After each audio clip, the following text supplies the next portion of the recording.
वैश्विक स्तर के अच्छे हाईवे एक्सप्रेस दिखे, इस दिशा में हमारा काम है।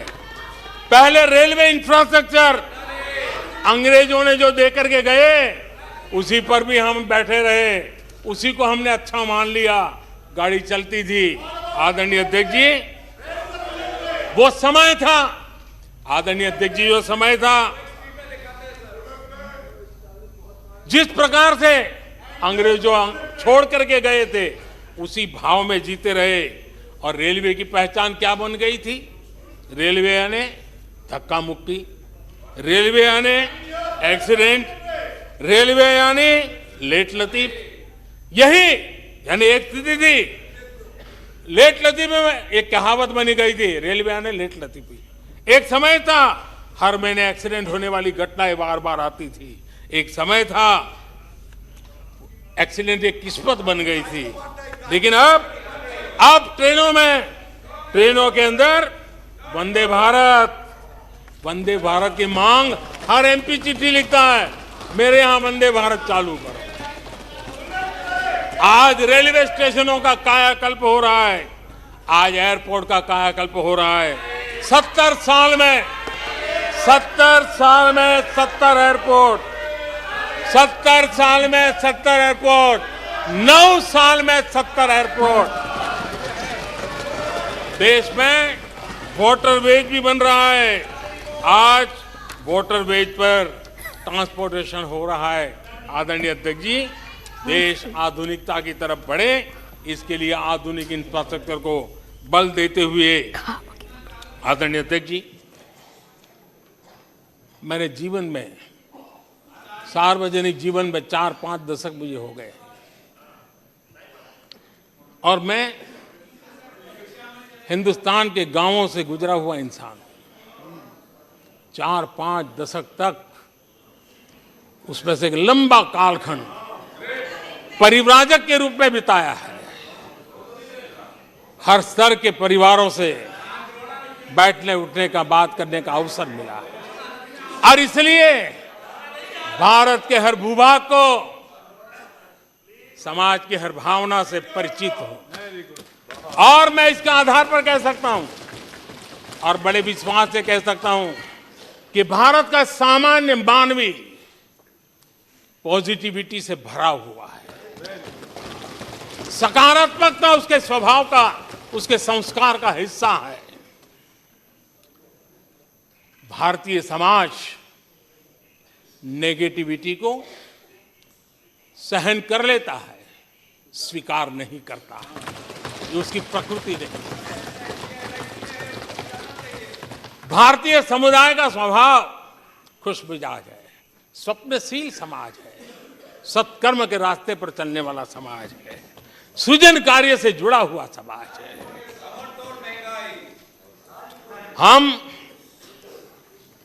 मैं आज कहना चाहूंगा, जो लोग सपने लेकर के बैठे हैं कि कभी यहां बैठते थे, फिर कभी मौका मिलेगा, ऐसे लोग जरा 50 बार सोचें, अपने तौर तरीकों पर जरा पुनर्विचार करें। लोकतंत्र में आपको भी आत्मचिंतन करने की आवश्यकता है। आधार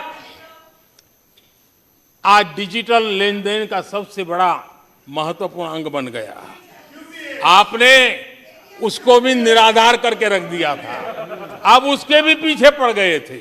उसको भी रोकने के लिए कोर्ट कचहरी तक को छोड़ा नहीं था। जीएसटी को न जाने क्या क्या कह दिया गया, पता नहीं, लेकिन आज हिंदुस्तान की अर्थव्यवस्था को और सामान्य मानवी को जीवन सुगम बनाने में जीएसटी ने एक बहुत बड़ी भूमिका अदा की। वो जमा एचएएल को कितनी गालियां दी गई, किस प्रकार से बड़े बड़े फोरम का मिसयूज किया गया।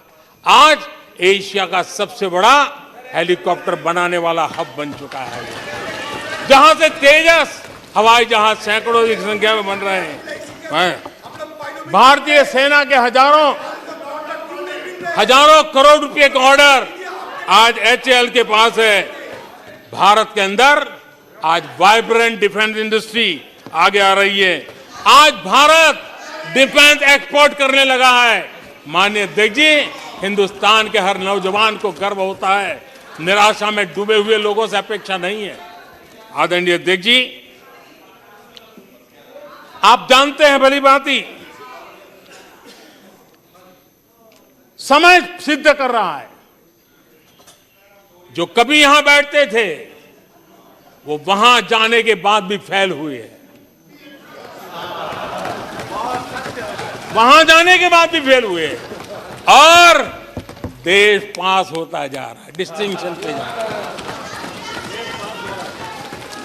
और इसलिए समय की मांग है कि आज निराशा में डूबे हुए लोग थोड़ा स्वस्थ मन रख के आत्मचिंतन करें। आदरणीय अध्यक्ष जी, यहां जम्मू कश्मीर की भी चर्चा हुई, जम्मू कश्मीर की भी चर्चा हुई, और जो अभी अभी जम्मू कश्मीर घूम करके आए उन्होंने देखा होगा कितने आन बान शान के साथ आप जम्मू कश्मीर में जा सकते, घूम सकते, फिर सकते। आदरणीय अध्यक्ष जी, पिछली शताब्दी के उत्तरार्ध में, आदरणीय अध्यक्ष जी, पिछली शताब्दी के उत्तरार्ध में मैं भी जम्मू कश्मीर में यात्रा लेके गया था और लाल चौक में तिरंगा फहराने का संकल्प लेकर के चला था। और तब आतंकवादियों ने पोस्टर लगाए थे, आतंकवादियों ने पोस्टर लगाए थे उस समय, और कहा था कि देखते हैं किसने अपनी मां का दूध पिया है जो लाल चौक में आके तिरंगा फहराता है। पोस्टर लगे थे। और उस दिन वो 24 जनवरी थी, मैंने जम्मू के अंदर बड़ी सभा में कहा था, अध्यक्ष जी मैं पिछली शताब्दी की बात कर रहा हूं, और तब मैंने कहा था आतंकवादी कान खोल करके सुन ले। उस दिन मैंने कहा था आतंकवादी कान खोल करके सुन ले। 26 जनवरी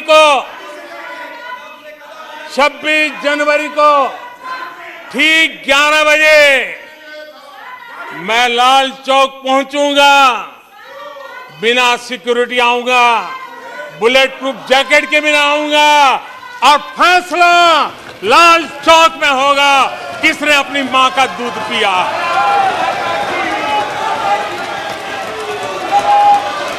वो समय था माननीय अध्यक्ष जी। और जब श्रीनगर के लाल चौक में तिरंगा फहराया, उसके बाद मैंने मीडिया के लोग पूछने लगे, मैंने कहा था कि आमतौर पर तो 15 अगस्त और 26 जनवरी को जब भारत का तिरंगा लहराता है तो भारत के आयुध, भारत के बारूद सलामी देते हैं, आवाज करके देते हैं। मैंने कहा आज जब मैं लाल चौक के अंदर तिरंगा फहरा हूं, दुश्मन देश का बारूद भी सलामी कर रहा है, गोलियां चला रहा था, बंदूकें बम फोड़ रहा था।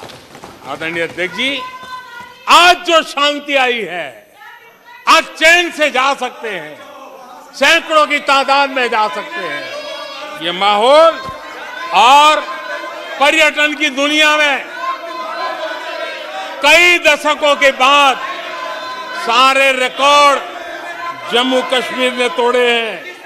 आज जम्मू कश्मीर में लोकतंत्र का उत्सव मनाया जा रहा है। आदरणीय अध्यक्ष जी, आज जम्मू कश्मीर में हर घर तिरंगा का सफल कार्यक्रम होते हैं। मुझे खुशी है, कुछ लोग हैं जो कभी कहते थे तिरंगे से शांति बिगड़ने का खतरा लगता था, कुछ लोगों को ऐसा कहते थे कि तिरंगे से जम्मू कश्मीर में शांति बिगड़ने का खतरा लगता था। वक्त देखिए, वक्त का मजा देखिए, अब वो भी तिरंगा यात्रा में शरीक हो रहे हैं।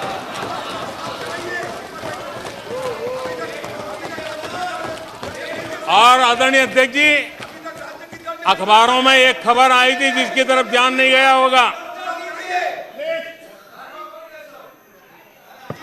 आदरणीय अध्यक्ष जी, उसी समय अखबारों में एक खबर आई थी क्योंकि लोग टीवी में चमकने की कोशिश में लगे थे, लेकिन उसी समय श्रीनगर के अंदर दशकों बाद थिएटर हाउसफुल चल रहे थे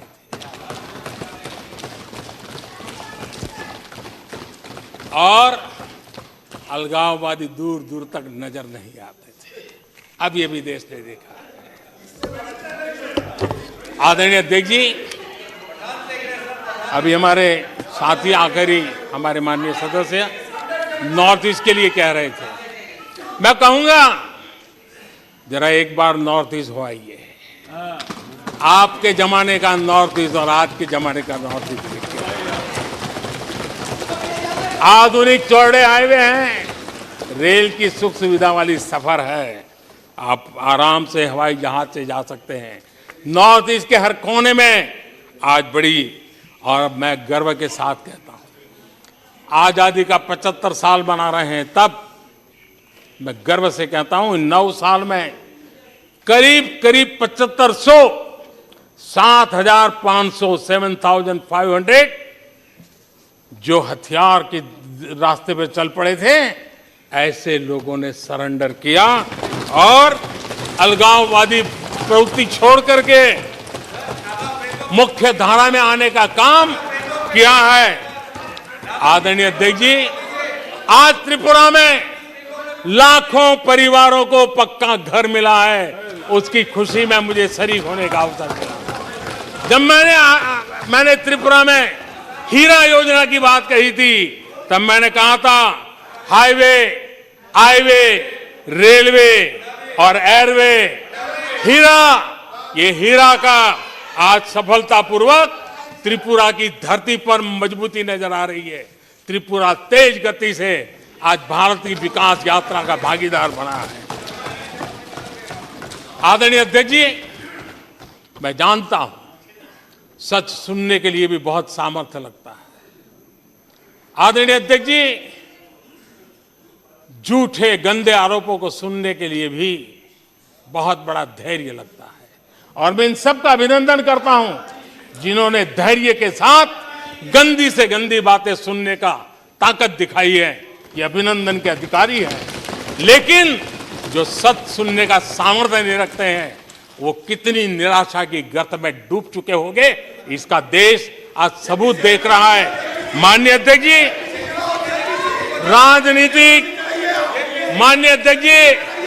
राजनीतिक मतभेद हो सकते हैं, विचारधाराओं में मतभेद हो सकते हैं, लेकिन ये देश अजरा अमर है। आओ हम चल पड़े 2047 आजादी के 100 साल मनाएंगे, एक विकसित भारत बना के रहेंगे, एक सपना लेकर के चले, एक संकल्प लेकर के चले, पूरे सामर्थ्य के साथ चले।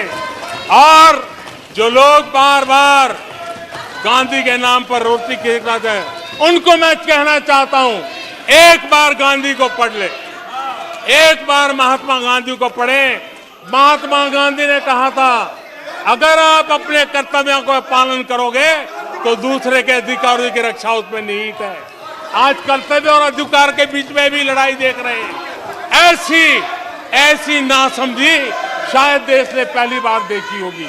और इसलिए माननीय अध्यक्ष जी, मैं फिर एक बार आदरणीय राष्ट्रपति जी को अभिनंदन करता हूं, राष्ट्रपति जी का धन्यवाद करता हूं, और देश आज यहां से एक नए उमंग, नए विश्वास, नए संकल्प के साथ चल पड़ा है। बहुत बहुत धन्यवाद।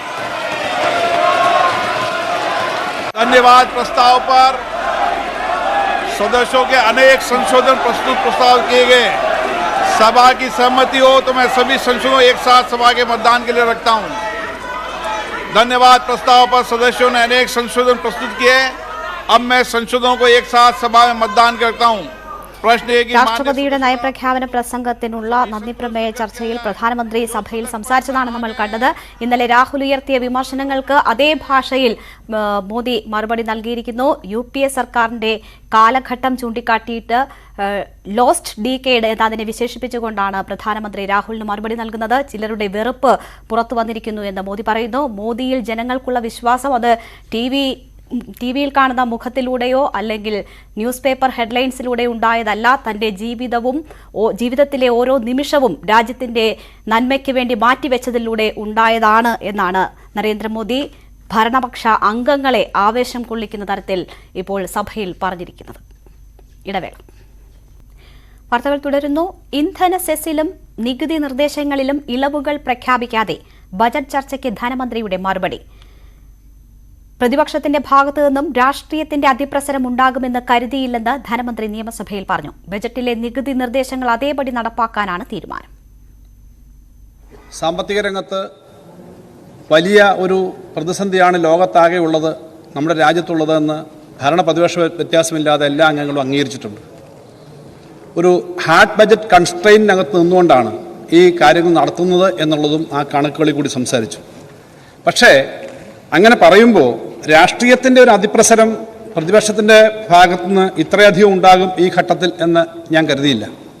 നമ്മൾ നേരിട്ട് അനുഭവിച്ചിട്ടില്ലാത്ത രണ്ടാം ലോക മഹായുദ്ധത്തിൻ്റെയും ഒന്നാം ലോക മഹായുദ്ധത്തിൻ്റെയും ഒക്കെ കാലത്തേക്ക് ലോകത്തെ വലിച്ചുകൊണ്ടു പോകുന്നു എന്ന ആശങ്ക ലോകത്തെ സാമ്പത്തിക ശാസ്ത്രജ്ഞന്മാർ പറയുമ്പോൾ ഇതൊക്കെ ചുമ്മാതെ പറയാണ്. കേരളത്തിൽ ഇതൊന്നും വരാൻ പോകുന്നില്ല, ഞങ്ങൾ ഇവിടുത്തെ ഗവൺമെന്റിനെ പ്രവർത്തിക്കാൻ അനുവദിക്കില്ല എന്നുള്ള വളരെ പരിമിതമായ രാഷ്ട്രീയം മാത്രം പറയേണ്ടവരാണോ കേരളത്തിലെ പ്രതിപക്ഷം?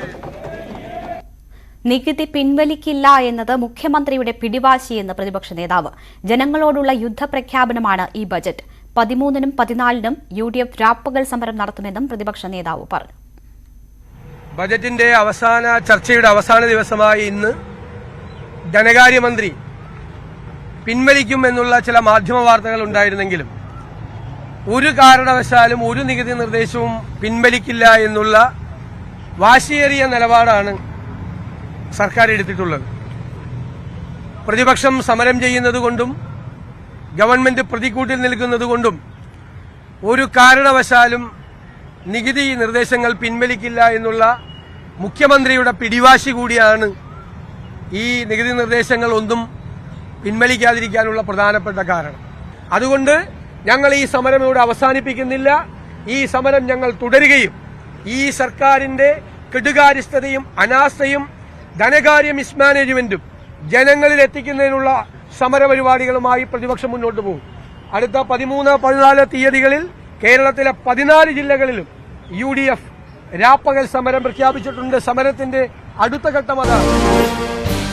VV അരുണുണ്ട് വാർത്തയുടെ വിശദാംശങ്ങളുമായി. അരുൺ, ആ പ്രതീക്ഷ അവസാനിച്ചിരിക്കുകയാണ്. ബജറ്റ് നിർദ്ദേശങ്ങൾ അതേപടി തന്നെ നടപ്പാക്കാനാണ് സർക്കാരിന്റെ തീരുമാനം. ഭൂമിയുടെ വില നിശ്ചയിച്ചതിലും ഒരു മാറ്റവും ഉണ്ടായിട്ടില്ല. എന്താണ് സർക്കാരിനെ ഈ രീതിയിൽ പ്രേരിപ്പിച്ച ഘടകമെന്നാണ് മനസ്സിലാക്കുന്നത്? CPM സംസ്ഥാന സെക്രട്ടറിയും ഒപ്പം ഘടകകക്ഷി നേതാക്കൾ, ചില ഭരണപക്ഷ MLA-മാർ ഒക്കെയും ഈ പ്രതീക്ഷയിലായിരുന്നു. നിരക്ക് കുറച്ചേക്കും എന്ന പ്രതീക്ഷയിലായിരുന്നു. അതൊക്കെയും മറികടന്ന് ഇങ്ങനെ ഒരു തീരുമാനമായി മുന്നോട്ട് പോകാൻ സർക്കാരിനെ പ്രേരിപ്പിക്കുന്ന ഘടകങ്ങൾ എന്താണ്?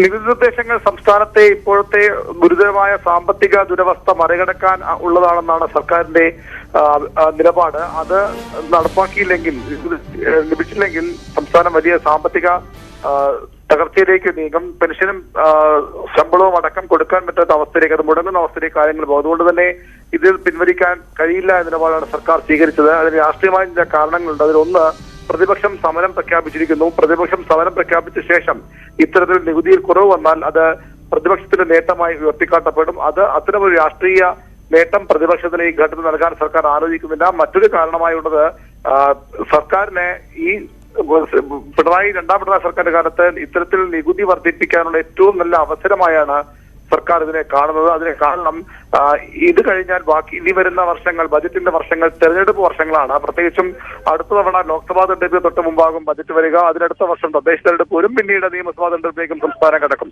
ആ സാഹചര്യത്തിൽ ഒരു കാരണവശാലും സംസ്ഥാനത്തെ ഏതെങ്കിലും തരത്തിലുള്ള നികുതി വർദ്ധിപ്പിക്കാനോ അതുവഴിയുള്ള ധനാഗമ മാർഗങ്ങൾ തേടാനോ സർക്കാരിന് കഴിയില്ല. ഇപ്പോൾ ഏതെങ്കിലും ഒരു ഘട്ടത്തിൽ അത് അവശ്യവുമായിരുന്നു. അതിന് ഏറ്റവും അനുകൂലമായ സാഹചര്യമായി സർക്കാർ കണ്ടത് ഇതാണ്. അതുകൊണ്ടാണ് ഇത്തരമൊരു നടപടിയിലേക്ക് സർക്കാർ പോയത്. വലിയ പ്രതിപക്ഷ പ്രതിഷേധം, ജനങ്ങൾക്കിടയിൽ വലിയ എതിർപ്പൊക്കെ ഉയർന്നിട്ടും തീരുമാനം സർക്കാർ പിന്നോട്ട് പോകാതിരിക്കാൻ കാരണവും അതുതന്നെയാണ്. അരുൺ, യുദ്ധപ്രഖ്യാപനമാണ്, ജനങ്ങളോടുള്ള യുദ്ധപ്രഖ്യാപനമാണ് ഇത് എന്നാണ് വി.ഡി. സതീശൻ പറഞ്ഞത്. മാത്രവുമല്ല, മുഖ്യമന്ത്രിയുടെ പിടിവാശിയാണ് ഇത്തരമൊരു തീരുമാനത്തിന് കാരണമെന്ന് പറയുന്നു. ക്രെഡിറ്റ് മാത്രം ആണോ ഇതിലേക്ക് നയിച്ച കാരണങ്ങൾ? മറ്റൊന്ന്, MLA-മാർ ഉൾപ്പെടെയുള്ളവർ നിയമസഭാ കവാടത്തിന് മുന്നിൽ സമരം നടത്തിയിരുന്നതാണ്. ആ സമരം അവസാനിപ്പിച്ചോ? ഇനി ഈ 13-നും 14-നും പ്രഖ്യാപിച്ച സമരം മാത്രമേ പ്രതിപക്ഷത്തിന്റെ ഭാഗത്തു നിന്നുമുള്ളൂ? പ്രതിപക്ഷ MLA-മാരുടെ സമരം ഇന്ന് 3-ാം ദിവസത്തിലേക്ക് കടന്നിരിക്കുന്നു. 3 ദിവസം പൂർത്തിയാകുന്നു. നാളെയും സഭ ചേരുന്നുണ്ട്. അത് കഴിഞ്ഞാൽ പിന്നീട് ഒരു ഇടവേളയാണ് നിയമസഭാ സമ്മേളനം ചേരാൻ. അതുകൊണ്ട് തന്നെ പ്രതിപക്ഷ സമരം, സഭയിലെ സമരം തൽക്കാലം നാളത്തേക്ക് അവസാനിപ്പിക്കും. അത് കഴിഞ്ഞാൽ സഭയ്ക്ക് പുറത്ത് ഇപ്പോൾ ശക്തമായ സമരം UDF-ന്റെ പോഷക സംഘടനകൾ, പാർട്ടികളൊക്കെ നടത്തുന്നുണ്ട്. അതുകൊണ്ട് തന്നെ ആ സമരം ശക്തമായി മുന്നോട്ട് പോകും. സഭയ്ക്കുള്ള സമരം നാളെ കൊണ്ട് അവസാനിപ്പിക്കാണ് പ്രതിപക്ഷത്തിന്റെ ആലോചന. സഭയ്ക്ക് പുറത്ത് വീണ്ടും സമരം തുടരും. സഭ സമ്മേളിക്കുന്ന അവസരങ്ങളിലും വീണ്ടും ഈ വിഷയം ഉയർത്തും. നാളെ ചോദ്യോത്തരവേള മുതൽ ഒരുപക്ഷെ പ്രതിപക്ഷ പ്രതിഷേധം ശക്തമായി സഭ സമിതി തലത്തിലേക്ക് പോയാലും അതിശയിക്കാനില്ല. ശക്തമായ പ്രതിഷേധത്തിനാണ് പ്രതിപക്ഷത്തിന്റെ തീരുമാനം. സർക്കാരിന് മറ്റൊരു വഴിയുമില്ല ഇപ്പോൾ നികുതി വർദ്ധിപ്പിക്കാതെ മുന്നോട്ട് പോകാൻ എന്നുള്ളതാണ് നിലപാട്. കേന്ദ്രത്തിൽ നിന്ന് സഹായങ്ങൾ ലഭിക്കുന്നില്ല. കേന്ദ്ര സംസ്ഥാനത്തോട് ശത്രുതാപരമായ സമീപനം തുടരുന്നു. അതുകൊണ്ട് തന്നെ ഈ ഇത്തരത്തിലുള്ള വരുമാന സ്രോതസ്സുകൾ കണ്ടെത്താതെ മുന്നോട്ട് പോകാൻ കഴിയില്ല നിലപാടിലാണ് സർക്കാർ. അരുൺ, ഒരൊറ്റ കാര്യം കൂടി, ഈ നികുതി കുറയ്ക്കുന്നതുമായി ബന്ധപ്പെട്ട് 2 അഭിപ്രായം ഈ പാർട്ടിയിലും മുന്നണിയിലും ഒക്കെ ഉണ്ട് എന്ന തരത്തിലുള്ള വാർത്തകൾ ഉണ്ടായിരുന്നു. ഒരുപക്ഷെ ഇപ്പോൾ പ്രതിപക്ഷത്തിന് കീഴടങ്ങേണ്ട ഇതൊരു താൽക്കാലിക സെസ് ആണല്ലോ ഏർപ്പെടുത്തിയിരിക്കുന്നത്. അപ്പോൾ മറ്റൊരു ഘട്ടത്തിൽ ആ ഒരു പ്രഖ്യാപനം നടത്താം എന്നെങ്ങാനും ആലോചനയുണ്ടോ? പ്രതീക്ഷ കൊണ്ട് ചോദിക്കുന്നതാണ്. തീർച്ചയായും അത്തരമൊരു സാധ്യത തള്ളിക്കളയാനാകില്ല. ഇപ്പോൾ ഇതിന് പ്രതിപക്ഷത്തിന്റെ സമരം ഒരു രാഷ്ട്രീയ കാരണം തന്നെയാണ്. നേരത്തെ CPI-യുടെ പ്രധാനപ്പെട്ട നേതാവായ പ്രകാശ് ബാബുവും CPM-ന്റെ സംസ്ഥാന സെക്രട്ടറിയും ഒക്കെ ഇതൊരു നിർദ്ദേശം മാത്രമാണല്ലോ, തീരുമാനം അല്ല എന്ന നിലപാടെടുത്തിരുന്നു. അത് ഒരു നികുതി കുറയ്ക്കും എന്നൊരു സൂചനയായി കാണാമായിരുന്നു. പക്ഷേ ഇപ്പോൾ അതിലേക്ക് പോകാത്തത് പ്രതിപക്ഷത്തിന്റെ സമരം ഒരു കാരണമായി മാറിയെന്ന് വിലയിരുത്തുന്നവരും ഉണ്ട്. ചില നേതാക്കൾ ആ രീതിയിൽ തന്നെ നമ്മോട് സ്വകാര്യ സംഭാഷണത്തിലൊക്കെ പറയുകയും ചെയ്യുന്നുണ്ട്. പക്ഷേ എന്തു വന്നാലും സർക്കാരിന്റെ ഒരു പിടിവാശി എന്ന പ്രതിപക്ഷ നിലപാടാകും അവിടെ ഈ ഉയർത്തിക്കാട്ടപ്പെടുക, സാധൂകരിക്കപ്പെടുക. വരും ദിവസങ്ങളിൽ ഉടനൊന്നും ഏതായാലും ഈ നികുതിയിൽ നിന്ന് മാറ്റം വരില്ല. ഇനി ബജറ്റ് പാസ്സാക്കും. അതിനുശേഷം എപ്പോഴെങ്കിലും നികുതിയിൽ നിന്ന് പിന്മാറാൻ സർക്കാർ ഉദ്ദേശിക്കുമോ എന്ന കാര്യമാണ് ഈ അറിയേണ്ടത്. പ്രതീക്ഷകൾ ഇപ്പോഴും വച്ചു പുലർത്താവുന്നത് തന്നെയാണ്. ശരി, വി അരുണാണ് വിശദമായി തന്നെ വാർത്ത നൽകിയത്. ബജറ്റിലെ നികുതി നിർദ്ദേശങ്ങളെ അനുകൂലിച്ച് CPI, നികുതി വർധന മുന്നണി തീരുമാനമെന്ന് കാനം രാജേന്ദ്രൻ. ധനമന്ത്രി നിയമസഭയിൽ മറുപടി പറഞ്ഞതോടെ ഇത് പ്രാബല്യത്തിലായി. ജനകീയ സമരങ്ങളല്ല, രാഷ്ട്രീയ സമരമാണ് നടക്കുന്നതെന്നും കാനം പറഞ്ഞു. നിയമസഭയിൽ ധനമന്ത്രി മറുപടി പറഞ്ഞതോടുകൂടി അതൊക്കെ നികുതി നിർദ്ദേശങ്ങളായിട്ട് ഇനിയും അടുത്ത ഇതിൽ വരും. വലിയ ജനകീയ സമരങ്ങൾ നടക്കുകയാണ് സംസ്ഥാനത്തൊട്ട്. രാഷ്ട്രീയ സമരം നടക്കുന്നുണ്ടെന്ന് പറയാം. ജനകീയ LDF-ന്റെ അല്ലേ? അതെ. ഇന്ധന സെസ് വർധനയടക്കമുള്ള നികുതി നിർദ്ദേശങ്ങളിൽ പ്രതിഷേധം ആളിക്കത്തി. എറണാകുളത്തും പത്തനംതിട്ടയിലും യൂത്ത് കോൺഗ്രസ് മാർച്ച് സംഘർഷത്തിൽ കലാശിച്ചു. എറണാകുളം കണയന്നൂർ താലൂക്ക് ഓഫീസിലേക്ക് മാർച്ച് നടത്തിയ പ്രവർത്തകരും പോലീസും തമ്മിൽ ഉന്തും തള്ളുമുണ്ടായി. ബാരിക്കേഡ് മറികടക്കാൻ ശ്രമിച്ച പ്രവർത്തകർക്ക് നേരെ പോലീസ് ജലപീരങ്കി പ്രയോഗിച്ചു. പോലീസിന് നേരെ കുപ്പിയേറുണ്ടായി.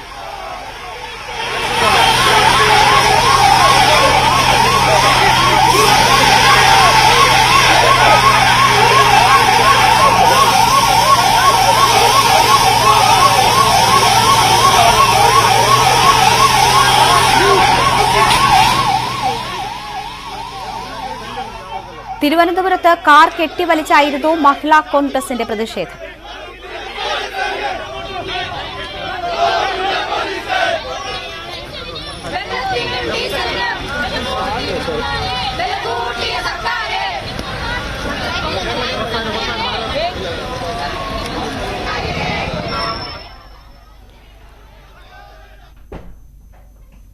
മന്ത്രി MP രാജേഷിനെതിരായ മോശം പരാമർശത്തിൽ ഖേദം പ്രകടിപ്പിച്ച് പ്രതിപക്ഷ നേതാവ് വി.ഡി. സതീശൻ. ബജറ്റ് ചർച്ചയിലായിരുന്നു സതീശന്റെ പരാമർശം. സഭയിൽ MP രാജേഷ് മുകളിൽ നിന്ന് താഴെ ഇറങ്ങിയിരിക്കുന്ന ആളാണ്, അതിലും തറയായിട്ട് പോകരുതെന്നായിരുന്നു പരാമർശം. കേന്ദ്ര ബജറ്റിനെ പ്രതിപക്ഷ നേതാവ് വിമർശിച്ചില്ല എന്ന മന്ത്രിയുടെ പ്രസ്താവനയാണ് സതീശനെ നേരത്തെ ബഹുമാനപ്പെട്ട മന്ത്രി ശ്രീ MP രാജേഷിനെതിരായിട്ട് ഒരു പരാമർശം നടത്തിയിരുന്നു. ഞാനത് ഖേദം പ്രകടിപ്പിച്ച് പിൻവലിക്കുന്നു. വെള്ളക്കരം വർദ്ധിപ്പിച്ചതിനെതിരെ വ്യാപക പരാതി ഉയരുമ്പോഴും കേരള വാട്ടർ അതോറിറ്റി കുടിശ്ശിക ഇനത്തിൽ പിരിച്ചെടുക്കാനുള്ളത് കോടികൾ. 5500-ൽ അധികം കോടി രൂപയാണ് എല്ലാത്തരം ഉപഭോക്താക്കളിൽ നിന്നുമായി ജല അതോറിറ്റിക്ക് പിരിഞ്ഞുകിട്ടാനുള്ളത്.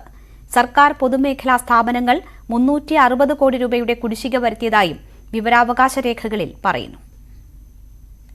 5554.46 കോടി രൂപ എന്നത് ഒരിക്കലും ഒരു ചെറിയ തുകയല്ല. കടക്കണിയിലാണെന്ന് സർക്കാർ ആവർത്തിക്കുമ്പോഴും സംസ്ഥാന ജല അതോറിറ്റി പിരിച്ചെടുക്കാനുള്ള കുടിശ്ശികയാണിത്. 2016-17 മുതൽ 2021-22 വരെ ജല അതോറിറ്റിയുടെ കുടിശ്ശിക കണക്കാണിത്. ഓരോ വിഭാഗത്തിൽപ്പെടുന്ന ഉപഭോക്താക്കൾ വരുത്തിയ കുടിശ്ശിക ഇനം തിരിച്ച് നൽകിയിട്ടുണ്ട്. ഇതനുസരിച്ച് ഗാർഹിക ഉപഭോക്താക്കൾ 1406.85 കോടി രൂപ കുടിശ്ശിക വരുത്തിയപ്പോൾ നോൺ ഡൊമസ്റ്റിക് വിഭാഗത്തിൽ അത് 4022.19 ആണ്. ഇൻഡസ്ട്രിയൽ വിഭാഗത്തിൽ 49.79 കോടിയും സ്പെഷ്യൽ കാറ്റഗറിയിൽ 75.63 കോടിയുമാണ് കുടിശ്ശിക. സർക്കാർ സ്ഥാപനങ്ങൾ 350.92 കോടിയും പൊതുമേഖലാ സ്ഥാപനങ്ങൾ 11.97 കോടി രൂപയും കുടിശ്ശിക അടക്കേണ്ടതാണ്. ഈ വിവരാവകാശ വിവരപ്രകാരം നമുക്ക് എന്താ വെച്ച് കഴിഞ്ഞാൽ ഏകദേശം 5900 കോടി രൂപ സംസ്ഥാന സർക്കാരിനെ വിവിധ തരത്തിലുള്ള ഉപഭോക്താക്കളിൽ നിന്നും പിരിഞ്ഞു കിട്ടാനുണ്ട്. അപ്പോൾ ഈ 5900 കോടി രൂപയുടെ പകുതിയെങ്കിലും പിരിച്ചെടുത്തു കഴിഞ്ഞാൽ വാട്ടർ അതോറിറ്റിയുടെ എല്ലാവിധ സാമ്പത്തിക പ്രശ്നങ്ങളും തീരുമെന്നിരിക്കെ എന്തിനാണ് ജനങ്ങൾക്ക് ഈ ഭാരം നൽകിയിട്ട് ഇത്തരത്തിലുള്ളൊരു വെള്ളക്കരത്തിൻ്റെ നികുതിയിൽ ഒരു വ്യത്യാസം വരുത്തിയിട്ട് ഒരു ഭാരം നൽകിയതെന്ന് എത്ര ആലോചിച്ചിട്ടും പിടുത്തം കിട്ടുന്നില്ല. 1167.64 കോടി രൂപ ജല അതോറിറ്റി KICBയിൽ കുടിശ്ശിക വരുത്തിയിട്ടുണ്ട്. കോടികൾ കുടിശ്ശിക ഇനത്തിൽ പിരിഞ്ഞു കിട്ടാനുണ്ടെങ്കിലും അത് പിരിച്ചെടുക്കാനുള്ള ഒരു ഊർജിത നടപടിയും ഇതുവരെ വാട്ടർ അതോറിറ്റി കൈക്കൊണ്ടിട്ടുമില്ല.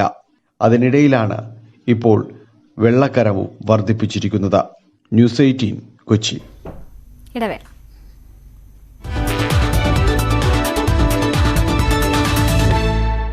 വാർത്തകൾ തുടരുന്നു. ഉമ്മൻചാണ്ടിക്ക് ചികിത്സ നിഷേധിച്ചെന്ന ആരോപണങ്ങൾക്ക് മറുപടിയുമായി ചാണ്ടി ഉമ്മൻ ന്യൂസ് 18നോട് ജർമ്മനിയിലേക്ക് പോകാമെന്ന് പറഞ്ഞത് താനാണ്. ഇക്കുറി ജർമ്മനിയിൽ ലേസർ ശസ്ത്രക്രിയ നടത്തി. അസുഖം ഭേദമാകാൻ മരുന്നും പ്രാർത്ഥനയും ഉണ്ടെന്നും ചാണ്ടി ഉമ്മൻ പറഞ്ഞു. ന്യൂസ് 18 കേരളം എഡിറ്റർ പ്രദീപ് പിള്ളയുമായുള്ള അഭിമുഖത്തിലാണ് ചാണ്ടി ഉമ്മന്റെ പ്രതികരണം. ജർമ്മനി പോയപ്പോൾ ഞാനും എൻ്റെ ഫാദറും മാത്രം. ഞാനാണ് അവിടെ കൊണ്ടുപോയത്, വേറെ ആരും കൊണ്ടുപോയിട്ടില്ല. 2 പ്രാവശ്യം അങ്ങനെ. ഈ പ്രാവശ്യം ജർമ്മനി പോയിട്ട് ഒരു ലേസർ സർജറി നടത്തി. അതൊരു ട്രീറ്റ്മെൻറ്റാണ്. അത് കഴിഞ്ഞിട്ട് തിരിച്ചു വന്നിട്ട് ഞാൻ പറഞ്ഞ ട്രീറ്റ്മെൻറ്റ് HCG ചെയ്തുകൊണ്ടിരിക്കുകയാണ്. ഉമ്മൻചാണ്ടിക്ക് ഇപ്പോൾ ന്യൂമോണിയയുടെ തുടക്കമാണ്. 7-8 വർഷമായി തൊണ്ടയ്ക്ക് പ്രശ്നമുണ്ട്. അസ്വാസ്ഥ്യം വന്നും പോയും ഇരിക്കുന്നു. ജർമ്മനിയിൽ പോയപ്പോൾ ട്യൂമർ ഇല്ലെന്ന റിപ്പോർട്ട് തന്നെന്നും ചാണ്ടി ഉമ്മൻ പറഞ്ഞു. ന്യൂമോണിയയുടെ സ്റ്റാർട്ടിംഗ് ആണ്. ശരിക്കും പറഞ്ഞാൽ അദ്ദേഹം കഴിഞ്ഞ ഒരു 3 മാസമായി HCG എന്ന് പറയുന്ന ബാംഗ്ലൂരിലെ ഹോസ്പിറ്റൽ ഉണ്ട്. അവിടുത്തെ ഹോസ്പിറ്റലിലെ ഡോക്ടറിൻ്റെ മോണിറ്ററിങ്ങിലാണ്. അദ്ദേഹം കൊടുക്കുന്ന മെഡിസിൻസ് കഴിച്ചുകൊണ്ടിരിക്കണം. അപ്പോൾ അത് കഴിച്ചുകൊണ്ടിരിക്കുമ്പം സ്വാഭാവികമായിട്ടും ഇമ്മ്യൂണിറ്റി കുറവായിരിക്കും. അതിൻ്റെ ഭാഗമായിട്ട് ഇവിടെ വന്ന ന്യൂമോണിയാണ്. എൻഡോസ്കോപ്പിയിലൂടെയാണ് ഇത് ക്യാൻസർ എന്ന് പറയുന്നത്. അത് അടുത്ത മാസം നോക്കിയപ്പോൾ അത് കുറഞ്ഞിരിക്കുന്നു. സോ അതപ്പം ലൂക്കോപ്ലാക്കിയ എന്ന് പറഞ്ഞു. അതിൻ്റെ അടുത്ത മാസം കരോട്ടിസിസ് എന്ന് പറഞ്ഞു. അപ്പോൾ ഇങ്ങനെ മാറിയും മറിഞ്ഞും വന്നിട്ട് ഒരു ബയോപ്സി ചെയ്തപ്പം ക്യാൻസർ ഉണ്ടെന്ന് പറഞ്ഞു. പക്ഷെ അടുത്ത ക്യാൻസർ ബയോപ്സി ചെയ്യേണ്ടി വന്നു. അടുത്ത ബയോപ്സിയിൽ ക്യാൻസറിൻ്റെ 0 സ്റ്റേജാണ്.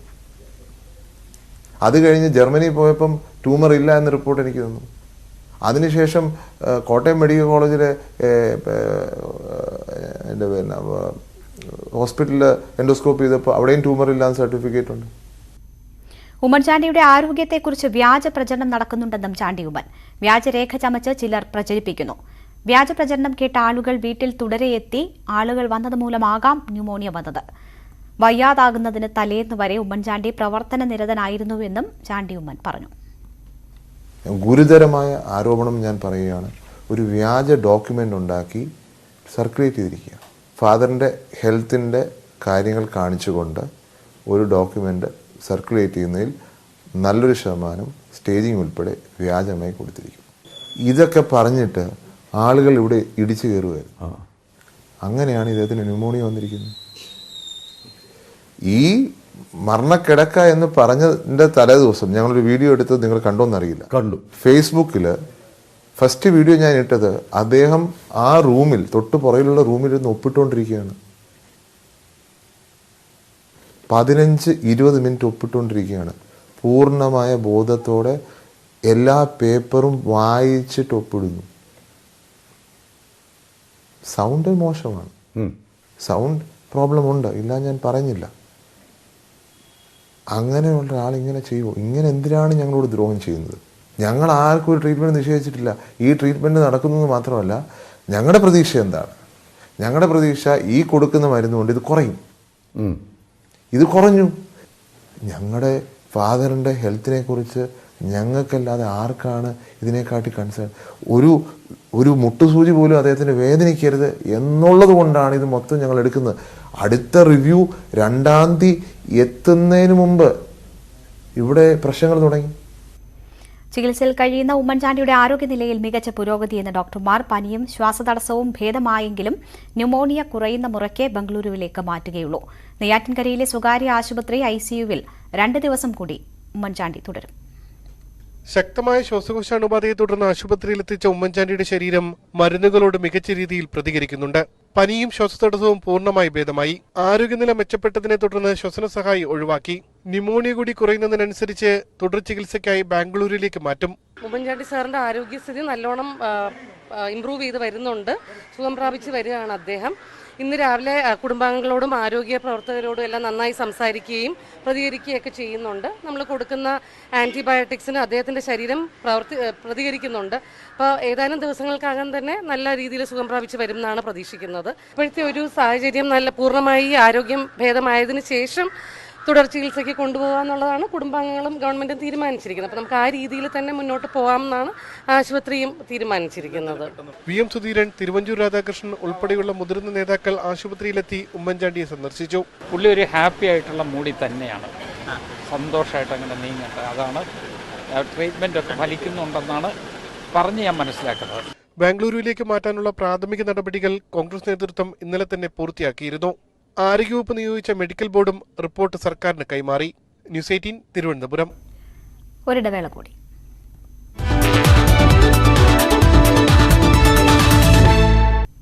വാർത്തകൾ തുടരുന്നു. ചിന്താ ജെറോമിനെതിരായ റിസോർട്ട് വിവാദത്തിൽ വിശദീകരണവുമായി തങ്കശ്ശേരിയിലെ റിസോർട്ട് ഉടമ. ചിന്താ ജെറോം കുടുംബ സുഹൃത്താണെന്നും സ്ഥാപനം നിശ്ചയിച്ച വാടക നൽകിയാണ് ചിന്ത താമസിച്ചതെന്നും ഹോട്ടൽ ഉടമ പറഞ്ഞു. ചിന്തയുടെ അമ്മയെ ചികിത്സിക്കുന്നത് തന്റെ ഭാര്യയാണ്. നിയമങ്ങൾ പാലിച്ചാണ് സ്ഥാപനം നടത്തുന്നതെന്നും തീരദേശ പരിപാലന നിയമം ലംഘിച്ചിട്ടില്ലെന്നും ഹോട്ടൽ ഉടമ വിശദീകരിച്ചു. കോട്ടയ്ക്കൽ വെങ്കിട്ടത്തേവർ ശിവക്ഷേത്ര മൈതാനത്ത് RSS പ്രവർത്തകർ വീണ്ടും ശാഖാപരിശീലനം നടത്തി. കഴിഞ്ഞ ദിവസം DYFI പ്രവർത്തകർ തടയാൻ ശ്രമിച്ച അതേ ഇടത്തായിരുന്നു പരിശീലനം. ശാഖാപരിശീലനം നടത്തുന്നതിനോട് പരാതിയില്ലെന്ന് ക്ഷേത്രം ട്രസ്റ്റ് ഭാരവാഹികളായ കിഴക്കേ കോവിലകം വ്യക്തമാക്കിയിരുന്നു.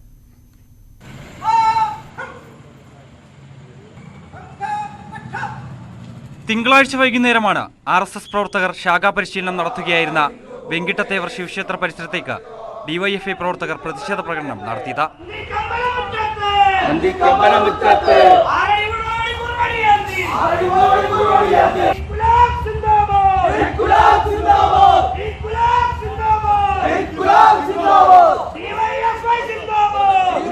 ശാഖാപരിശീലനം നിർത്തിവെപ്പിച്ചുവെന്ന് DYFI പ്രസ്താവനയും പുറപ്പെടുവിച്ചു. പോലീസും പ്രശ്നത്തിൽ ഇടപെട്ടു. എന്നാൽ ക്ഷേത്ര ഉടമസ്ഥരായ കിഴക്കേ കോവിലകം ട്രസ്റ്റി ദിലീപ് രാജ ശാഖാപരിശീലനം നടത്താൻ അനുമതി നൽകിയിട്ടുണ്ട് എന്ന് വ്യക്തമാക്കിയതോടെ വിവാദങ്ങൾ അവസാനിച്ചു. തുടർന്ന് ചൊവ്വാഴ്ച വൈകുന്നേരവും RSS ശാഖാപരിശീലനം നടത്തി. ന്യൂസ് 18 മലപ്പുറം. റബ്ബർ കർഷകരുടെ പേരിൽ രാഷ്ട്രീയ പോരിനൊരുങ്ങി ഇടത് വലതു മുന്നണികൾ. കേരളം റബ്ബർ കർഷകർക്കൊപ്പം എന്ന മുദ്രാവാക്യവുമായി CPM നടത്തുന്ന ജനസദസ്സ് ഈ മാസം 12-ന് കോട്ടയം തിരുനക്കര മൈതാനത്ത് നടക്കും. 11-ന് കർഷകർക്കായി UDF നടത്തുന്ന ഏകദിന ധർണ ഉദ്ഘാടനം ചെയ്യാൻ പ്രതിപക്ഷ നേതാവ് VD സതീശനും എത്തും. ഒരേ വേദിയിൽ ഒരേ വിഷയം ഉന്നയിച്ച് 2 രാഷ്ട്രീയ പാർട്ടികൾ സംഗമം നടത്തുന്നു. 2 ദിവസങ്ങളിലാണെന്ന് മാത്രം.